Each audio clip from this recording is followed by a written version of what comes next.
I'm Veronique. And I'm Sylvia, Welcome to the High Vibes and the Mind podcast. where multicultural moms connect.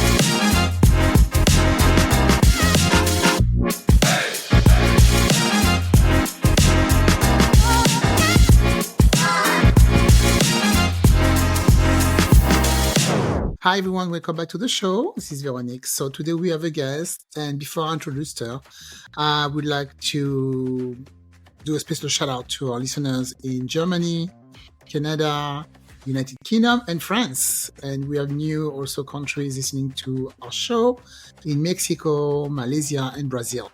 Thank you very much, for being with us. So today we have a guest. Her name is Michelle.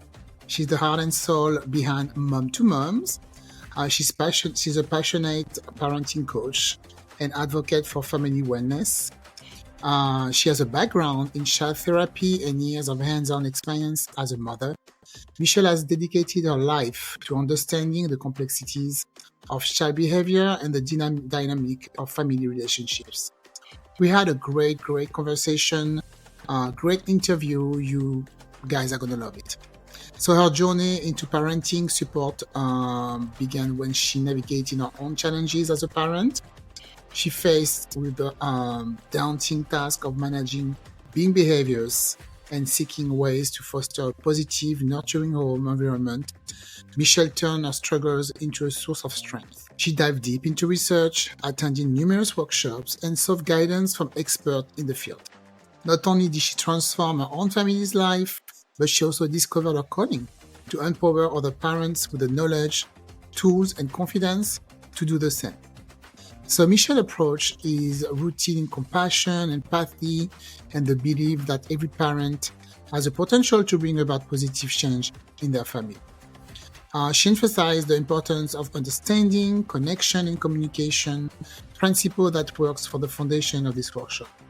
So to learn more about this, let's hear it from Michelle. Hi, so this is Sylvia. Hi, Sylvia. How are you? Hi, good, Veronique.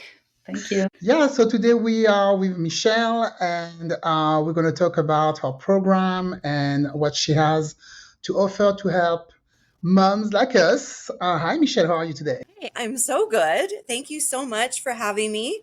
I'm excited to get to chat with you. Yes, us too. Very excited.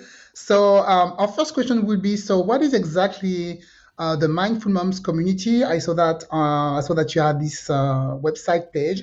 Is it like a Facebook group or something else? It's actually a community, so it's a membership based, and it's all the things that I wish I would have had when I started my motherhood journey with my kiddo who has big behaviors, big emotions, big temper tantrums. So it's all those support and all that learning and just all those things that you wish you had, but you don't have at your fingertips. Yeah, I completely understand because I have a 2 years old right now, and there's a lot of things I completely forgot because my first child is 11 now, and then I got a baby 10 years later, and there's a lot of things I completely forgot about. So, and the tantrums and the no sleeping and everything else, and I don't want to wear my shoes right now. Is that something that is that some answers we can find in your community if I'm looking for some advice? Absolutely. And you know what's great? So you said you have an 11-year-old and a 2-year-old, Yes. correct? I have a Yes. 27-year-old and a 12-year-old. So So yeah. we've got those age differences, and it's like a whole, like I've never parented before, right? When you start that whole thing all over again. Yes. It's like your brain has been gone for 10 years and you have to start and relearn everything again. It's a little bit of a nightmare for sometimes, especially at that age of the toddler.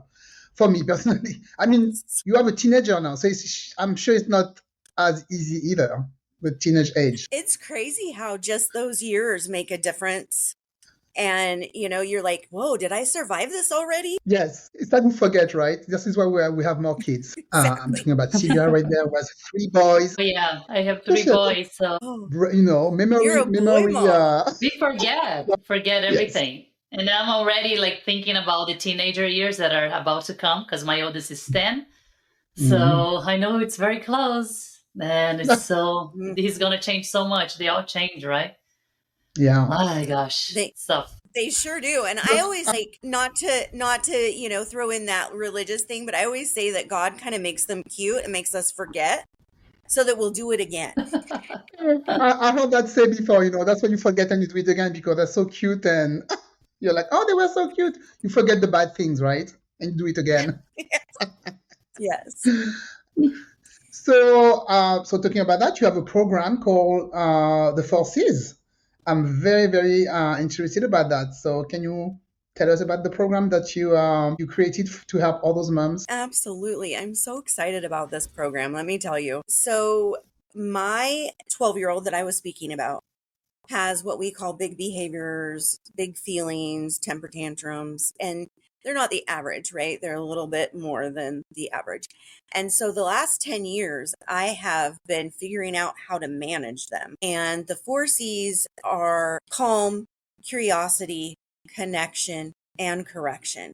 So it's my parenting modality that I have created to be able to calmly lessen those big behaviors and be able to teach him how to deal with his big emotions, big feeling, but also be able to be calm myself and keep my nervous system calm, teaching him to calm his nervous system so that we're not chaos all the time, right? Because when they've got those big behaviors, I know there were times I felt like I was going from one fire to the next, one big behavior to the next, just surviving.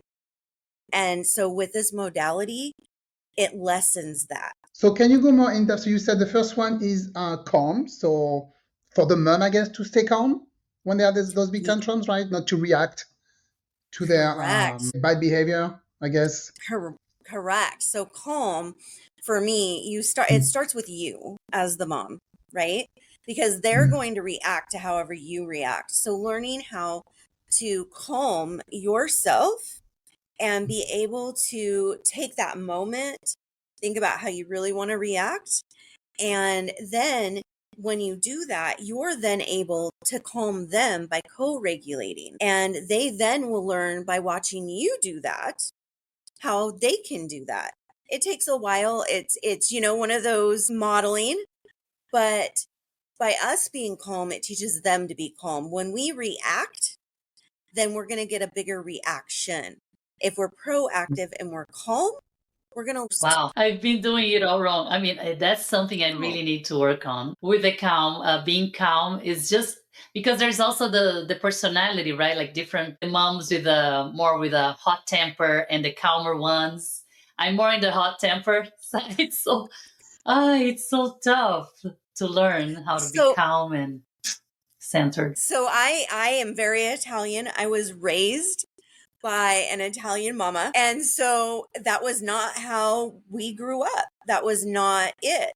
But when we have those different temperaments of kids and those big behaviors, and that's why it's taken me 10 years to come up with this, it is such a big difference when you learn how to do that. Yeah, I can relate also, Sylvia and Michelle. I'm from the Caribbean, so talking about temper, it's just yelling after yelling. And, my grandmother, she was yelling, my mom was yelling. So it was always, okay, you have to do what I say, and I'm not even going to tell you why you have to do this. So when I moved here and I started having new friends not from the Caribbean, I was really surprised and impressed by especially one of my friends. Shout out Stephanie the doula, because she was one of the first ones to have kids in our group. And the way she is so calm and so the patience of a saint with her kids, because she has one who had really had tantrums when she was little, and I would have lost it. Personally, I would have lost it. And she was like, okay, let's talk about it. What's your problem? Can you explain? Use your words. Can you explain? I was like, what? Use your words? It would have been my mom that would have already had a slap in my face. And it worked. And it worked. The kid was really, calm down and like, okay, this is what's going on. And I was like, oh, yeah, I'm going to do that. Communicate with my kid. But yeah. So that goes into the next one, which is curiosity. So instead of do what I say, when they have these big behaviors and these big feelings, there's a reason. They're trying to communicate to us. They're trying to tell us something that they don't have the words to do. And so being curious, what are you trying to tell me? And so that kind of helps with you stay calm a little bit, is if you kind of flip it to that curiosity instead of why are you not listening to me? Right? Yes. So Yeah. going in as curiosity, what are you trying to tell me by this behavior? Why did you throw the scissors? And kind of bringing them in, like she said, using your words. I'm trying to understand you so that you come to the same playing field, and you're both trying to, they see that you're supporting them and that you're trying to understand them. And because you're calm, they're co-regulating. So you're able to come to that point where they will calm down a little bit more too. So then connection, because a lot of parents will go from the big behavior to the reaction and the consequence, right? You threw those scissors, you're grounded, you're not using those scissors again. And then you're going to have the big reaction because I don't want to be grounded. So connecting with them, going over that curiosity. You couldn't get the scissors to work. I know that was frustrating. I'm here to support you. And why don't you let me help you? So really connecting, because we're all more apt to be more understanding and more patient and communicate when we feel like we're connected to that person. And these are our kids, right? We should be connected to them. We're Yes. the ones that make them feel safe. So then it goes, Definitely. Yeah. So what's the third one then? the next one is correction. So then coming back to, you can do it a couple different ways depending on your child and how they react. Like one of the things sometimes I will do is, I'm curious, how else could you have asked for help using the scissors? Or depending on it, some kids will react perfectly to that and be like, oh, well, I could have done this. Some won't. And so maybe you could say, do you think you could have asked me? Do you think you could use your words? I need help with the scissors. So bringing them back into that, because grounding them and taking the scissors away, although that might be a good idea because they're throwing scissors, it is a natural consequence. But let's get down to the thing and let's change it instead of just removing. Wow, so interesting. And do you really, and you see the difference in the way they react to things when you apply those, like calm, curiosity, connection, correction. You can see that changing their behavior. Yeah. So my younger boy was 25% in the general ed classroom because his big behaviors, he just couldn't be in there. He had to be in special ed. Now we're in 5th grade and he is in the classroom 85 of the time. And this is the modality that we've used. I've been blessed to have been mentored by his psychologist, his therapist, and we've pieced things together and we've created strategies and tools for that. And this is the main modality that we've used. I see. Wow. Yeah, because when you try to do everything, I feel like when you just try to discipline like that, like the yelling or just as I say, it's also because you're just like, okay, I don't have time for this. I don't have time for all the, I just want it done and let's move on. Like, like we're thinking as moms a lot of time, like you have to go to school now. Like I don't have time for all this drama right before going to school. So Yes. so you're gonna lose it. But and then there's the guilt that comes with that too when you lose your temper because you're trying. And then I'm like thinking, should I have approached them in a different way? But we have to leave. We have to go to school. So actually, yeah, that makes me think about it. Like, how do you handle situations like that? I mean, you don't have much time to deal with a tantrum. So, oh my goodness. So I have all kinds of tools and strategies. And one of the things that I do, and that moms I work with, I encourage, is we know the morning time is going to be tough. So, I mean, it just is. And so we plan for that and we know. So that might mean getting things ready the night before. One of the things I did with my kiddo is we had a morning chart, and those morning things that, if you have kids with big behaviors, the more routine you can be, the better it is, because they know what to expect. They know what's happening and they feel safe and secure because of those things. So we had a chart that was his responsibility that he needed to do. And it's not pretty. I didn't make anything pretty because the pretty things weren't going to last.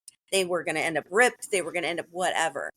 But I had a chart to where I could say, okay, is everything moved over? And he would say yes or no. And if he said no, then it's, oh, I'm curious. What else do you need to do before we go? And so that it's not the go get your shoes on, go get your shoes on, go get your shoes on. And they act like they don't do that every day. And then you're frustrated because you're like, we do this every day. Why is this new news? So that it's Right. eliminating that frustration. Because again, like nervous system is key to everything.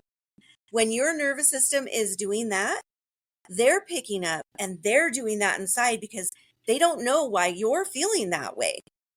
Because they forgot that they have to put their shoes on every day. And so they're feeling that in you going, why is mom so frustrated? And Right. so creating those systems in place so that it's very calm as I always do everything as I'm getting ready. So it's very nonchalant, very, is all your morning chart done? Oh, I'm curious. What didn't you finish? Is it finished now? And then I always do a timer. So timers, Alexa, is my biggest tip for moms because it's not you telling them, it's her. So at 7 a.m. every morning, this has been since my kiddo was 2. She tells my kiddo to get dressed. I And love it.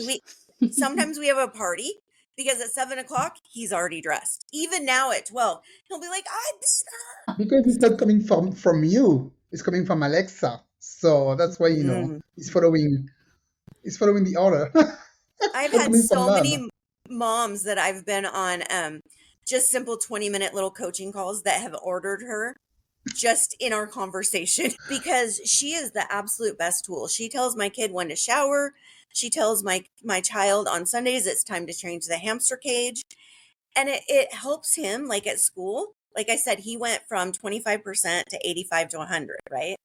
So now 85 to 100% of time in the classroom, Gen Ed, he is the schedule keeper of his classroom. He is Wow. reminding students, remember, we have to clean up. It's almost lunchtime because he's so used to those schedules and those That's very reminders. nice. Great Yeah. idea. Love it. I use it for screen time because screen time is, in my experience working with moms, screen time is probably your number one big Yeah. behavior thing, right? It's our Yeah. constant battle with parents and kids.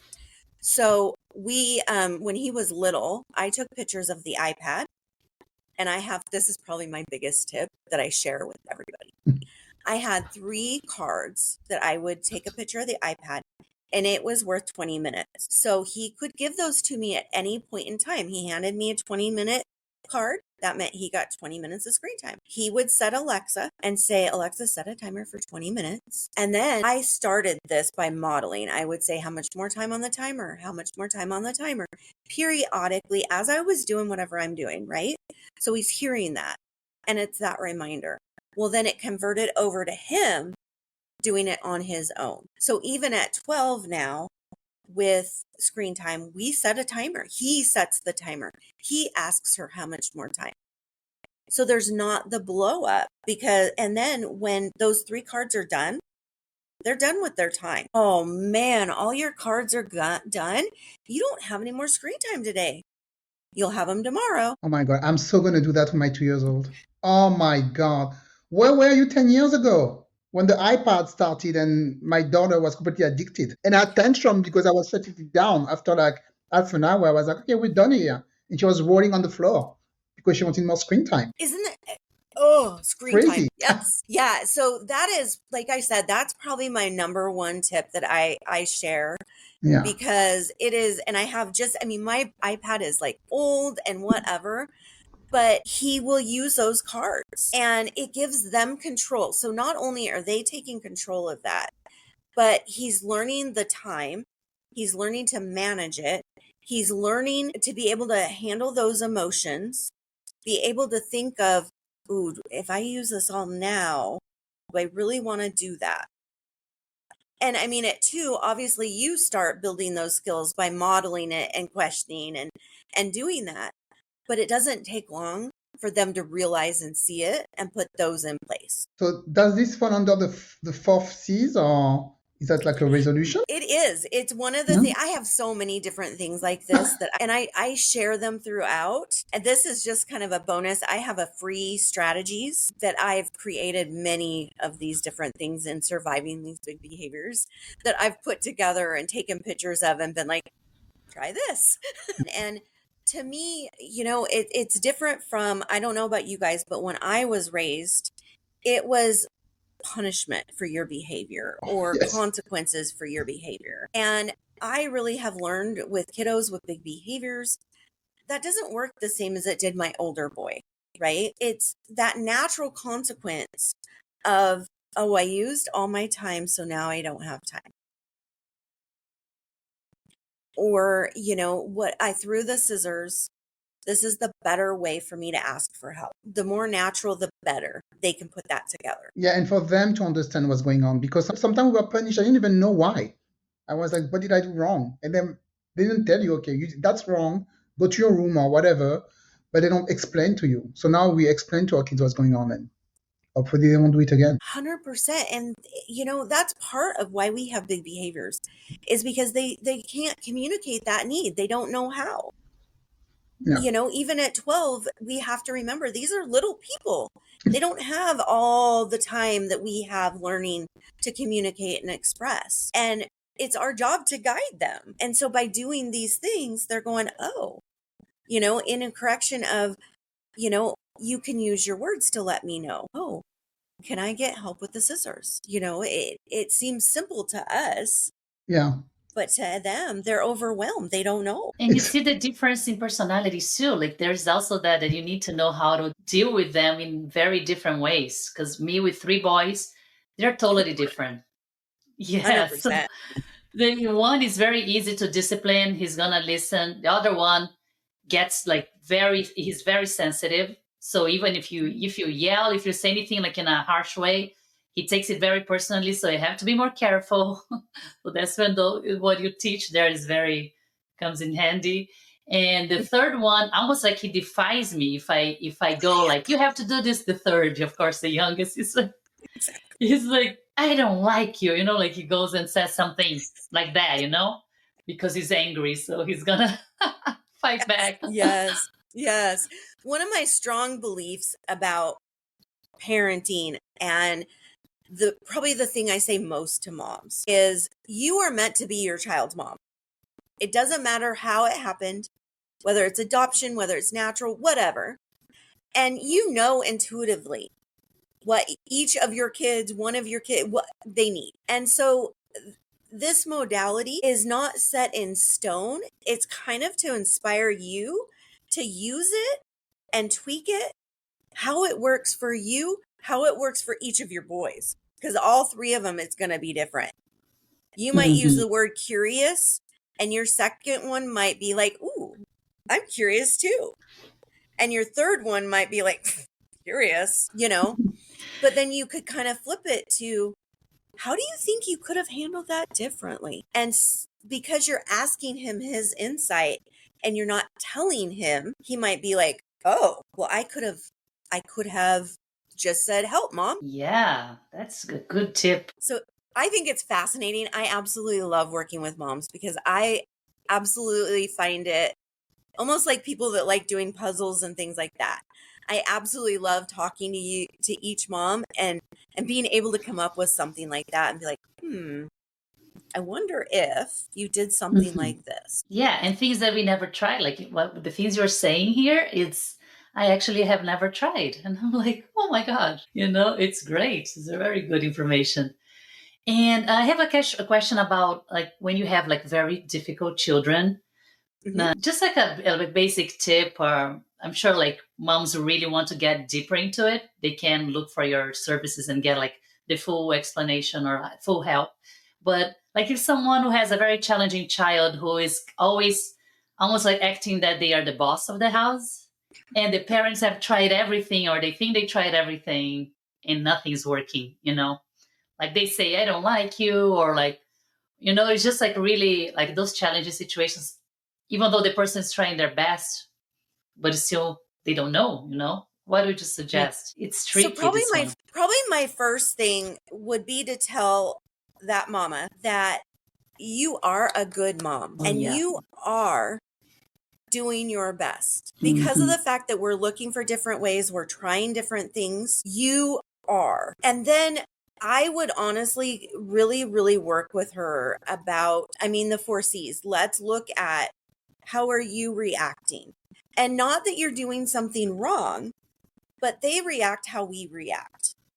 We're the one that models how our kids behave, handle situations, and go out into the world. And so if you're reacting because you've got 10 minutes to get out the door, they could be feeling disconnected from you. They could be feeling like I'm always in the way.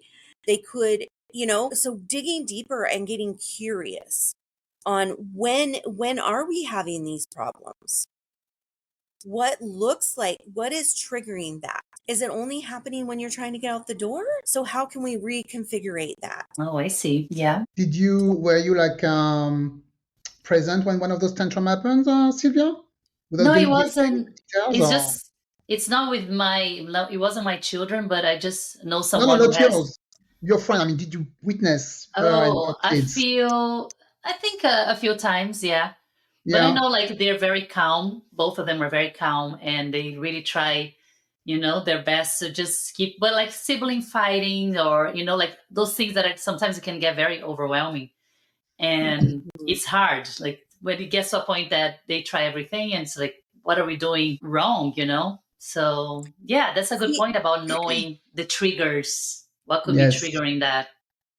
Yeah. The other thing that I teach parents is these behaviors, these things that you're seeing, the sibling fighting or the big behavior, your child telling you that they don't like you or whatever that may be.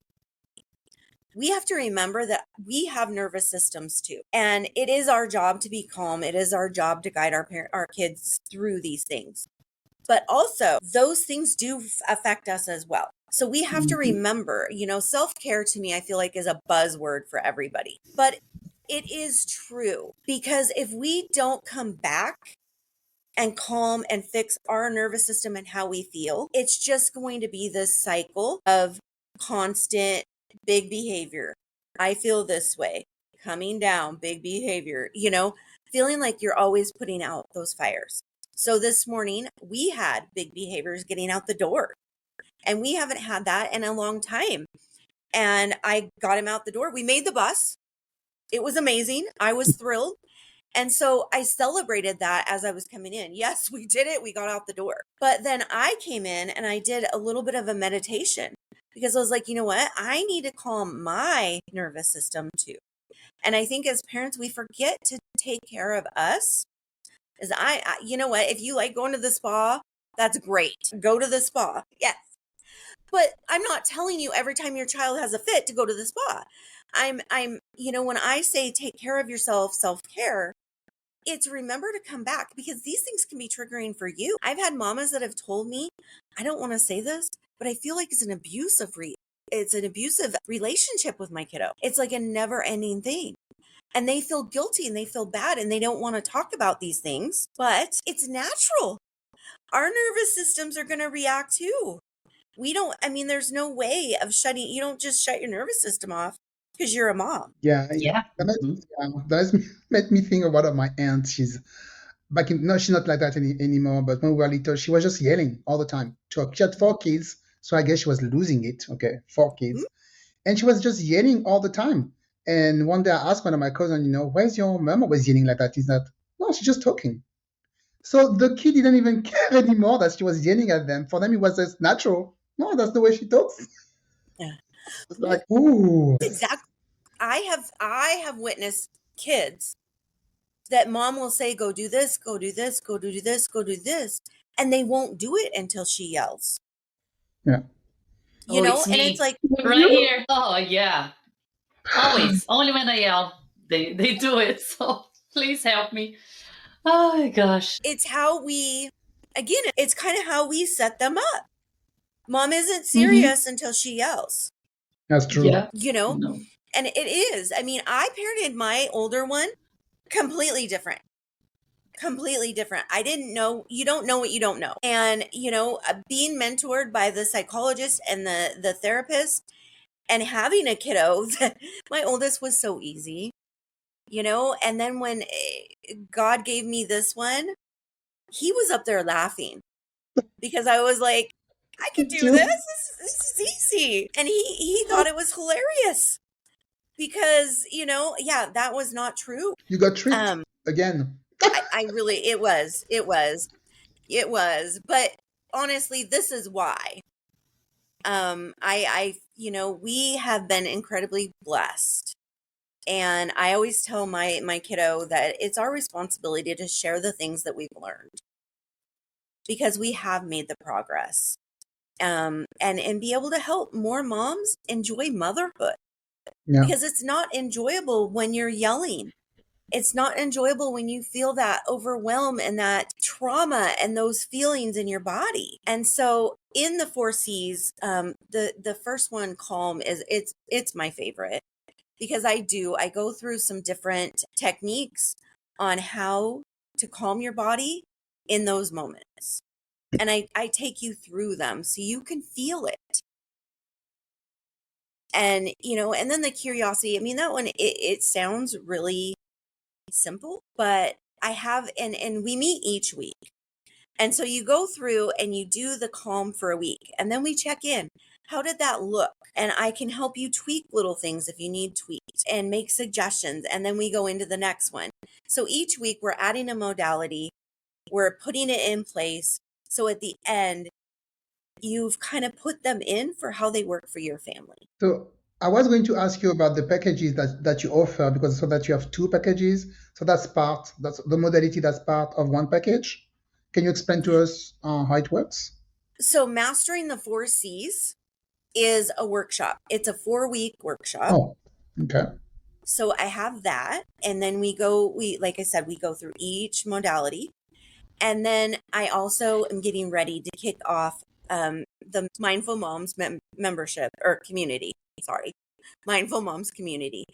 And in that, I do have 2 packages because I want it accessible to everyone. The lower end price, the lower investment, that is, I found I'm going to go and buy coffee, right?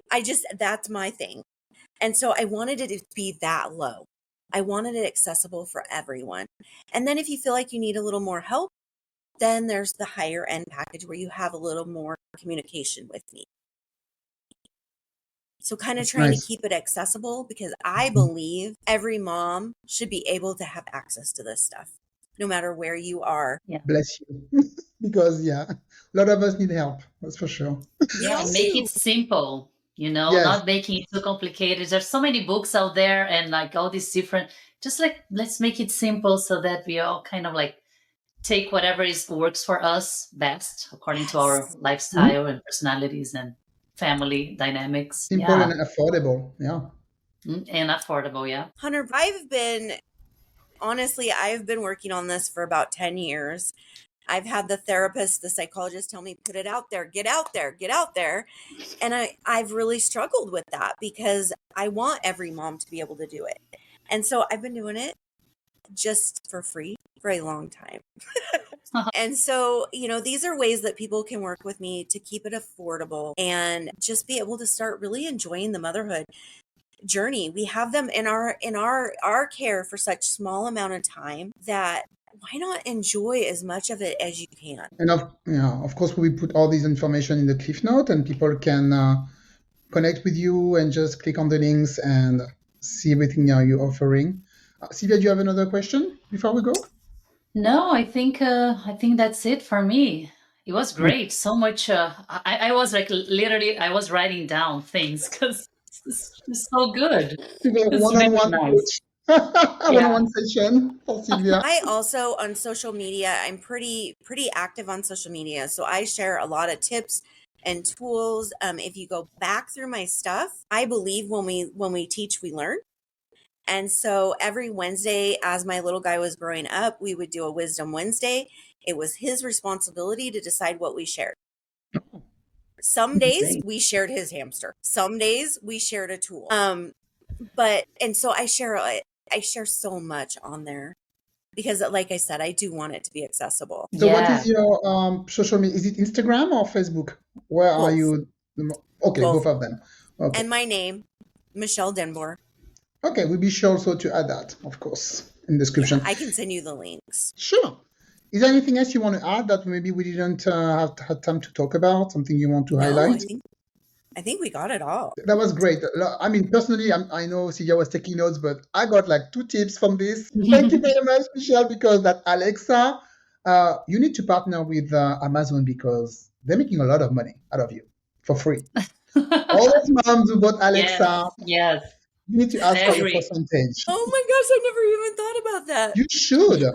Actually, I'm serious. Affiliate You can maybe program. request like affiliate program with Alexa, and if it's from Michelle, you get a little 10% or something. Yeah. Honestly, like when I was creating and learning and designing all these things, I was surviving. And so Right. I'm still at that point that it amazes me Too that it late. helps other people, Yeah. Oh yeah, yeah. Completely you know? relate. Yeah. Especially Sylvia, that screen time is horrible, right? Oh, So addicted to Yes. It's the TV worst. and iPad and this is like and now we're going so you already have a teenager, but now I'm going also to the stage of TikTok and all that, and she wants a phone. I don't want her to have a phone. So right now she calmed down because we bought her a Kindle, so she's just reading in there, hmm and she hasn't asked for a phone for a month. So I'm like, maybe yeah, maybe she's gonna forget about the phone for a while. But yeah, hmm asking for a phone every day, it's hmm harassment. Yes, it really is. And it's so different from like my 27-year-old to now. Yeah. I go into his classroom and every kid has a phone. Oh yeah. We do But not. We have a watch, mm, and he's not getting a phone until I see him use that watch appropriately. It's actually Yeah. right now, he's at school and it's on my kitchen counter. Clearly, it's not that important to you. exactly. There's no need for that. Yeah, I agree. You don't need for a There's, phone. Who mm-mm. are you gonna call? What are you gonna watch? No, Yeah, you don't need a phone. Exactly. Why are you so important you need a phone? Oh, Yeah, she yeah, for tried to that. she tried to trick me, telling me, but you can put a tracker this way. You know where I am all the time. I know where you are. No. I know where you went to school and I picked you up, so I know where Right. you are. I don't need a tracker. Are you leaving school and going shopping? Exactly. What? Yes. Where are you going? No, we don't need a phone. Well, So Michelle, this right here is what I envision in Mindful Moms is this kind of communication. There's one of the things I do in there is the coffee chats where I might give tips and things, but you guys have tips and stuff too. We're all Mm-hmm. surviving this. we try. Yeah. And so this is exactly the community, like what I want and what I'm building in there. Because, I believe that there's so many things like this that we don't chat about and we're surviving it by ourselves. If we have a friend, we share, but we don't talk about it. My child, we've replaced 3 TVs. When I say big behaviors, Whoa. I mean big behaviors. Oh yeah. Okay. Yeah. And moms are embarrassed and they don't talk about it. And I feel like Yeah. it's wrong. This is the most important job we can possibly do. And we think we have to do it alone. Mm-hmm. Yeah. Raising little people. Yeah. Well, yeah, we're raising somebody's husband, somebody's wife, Mm-hmm. Yeah. coworker, and we're doing it alone. Yeah, you probably, hopefully their dads are there or whatever. But honestly, we don't know what we're doing. They don't give us manuals. So why Exactly. don't we support each other in doing it? Yes. Because what worked for you might work for me. I might be able to make it work by tweaking it a little bit and vice versa. Yeah. That's Well, great. Yeah, we need to talk, get together like that, have conversations. Things that yeah. a lot of women, we just don't do it with so many other things too. It comes to so many other things that we don't want to talk about. But it would be great if we had a place that we can all kind of like, yeah, this and this happens, and without feeling like you're going to be judged or any of that. That's why we have that. Exactly. That's why we have that podcast. This way we can talk about anything that people don't Well, I want to was talk just about. thinking, what a podcast that would be to have moms come together and have these conversations. Oh yeah. Ooh, we take for hours. It would be a podcast marathon. Yeah. Oh, you guys, this has been amazing. I Thank was so you. nervous. Oh, really? Thank you. It was great. Nah. Oh no, it was so informative, so nice. Oh I loved yes. it. Thank you so much. Yeah, we Thank got a lot from you. this. Seriously, I'm very happy that we were able to connect, this nice conversation, and I'm happy to share it with all our listeners. We're gonna put all the links, in the cliff note, and hopefully you're gonna build that community, and all those moms can help each other. Yes. So if you guys use my tips, let me know. Oh I yes, want I to know will. how they work. I love that. It fills my cup to know, okay, well, I did this and I tweaked it this way. Oh yeah, Or, yeah. it's amazing. So definitely let me know. We're gonna try tonight. Trying We're gonna tonight. the third one. Yes, I use it all. Thank All you so right. much. Thank you so much, Michelle. Yeah, Thank you thank you guys. for being here. And for our listeners, don't forget to follow us on Instagram and YouTube. And we see you on Monday. All Yeah. right. Bye, guys. Bye, everyone. Thank you. Take care. Thank you for tuning in to High Vibes and a Mic. Until next time, laugh hard, stay silly, and never forget to bring your sense of humor. Please follow us on Instagram, TikTok, and Pinterest.